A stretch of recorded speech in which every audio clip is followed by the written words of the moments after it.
নমস্কার বন্ধুরা, বাসন্তী রান্নাঘরে আপনাদের স্বাগত জানাই।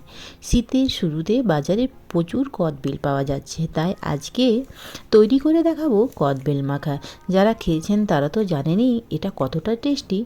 এই রেসিপিটা যারা খাননি তাদের জন্য আজকে আমার এই রেসিপি কদবেল মাখাটা আপনারা দেখুন, এটা খেতে কী রকম লাগে বাড়িতে ট্রাই করে দেখবেন।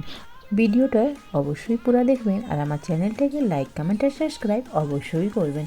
তো বন্ধুরা, সবথেকে প্রথমে আমি নিয়ে নিয়েছি একটি কদবেলটাকে সবথেকে প্রথমে ফাটিয়ে নেব। দেখুন বন্ধুরা, কদবেলটা কিভাবে পেকেছে।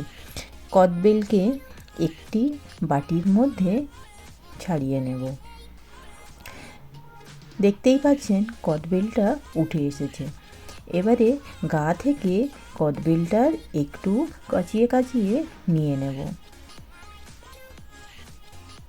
এইভাবে কাচিয়ে কাচিয়ে গা থেকে পুরো কদবেলটা আমি নিয়ে নিয়েছি। এখন আমি সব থেকে প্রথমে এর মধ্যে দিয়ে দেবো লঙ্কা কুচি। লঙ্কাটা আপনি আপনার পরিমাপ হিসাবেই দেবেন। আপনারা যদি ঝাল পছন্দ করেন তাহলে একটু বেশিও দিতে পারেন।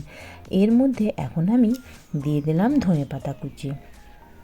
1 চামচ আমি দিয়ে দিলাম চিনি, আর দিয়ে দেবো 1 চামচ আমি দিয়ে দেবো নুন আর চিনিটা 1/2 চামচ করে আমি দিয়েছি। একটু টেস্ট করে দেখে নেব আর যদি লাগে। সব থেকে প্রথমে নুন, চিনি, ধনেপাতা আর কাঁচা লঙ্কাটাকে ভালোভাবে মাখিয়ে নেব।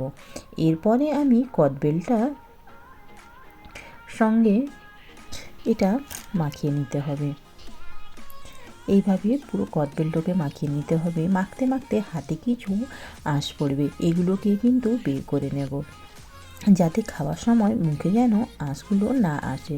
ভালো করে মাখিয়ে নিলাম নুন, চিনি, কাঁচা লঙ্কা আর ধনেপাতা দিয়ে ভালোভাবে মাখিয়ে এখন আমি এর মধ্যে দিয়ে দেবো 1 চামচ সরষের তেল দিয়ে কদবেলটাকে আর একবার ভালোভাবে এইভাবে মাখিয়ে নেব।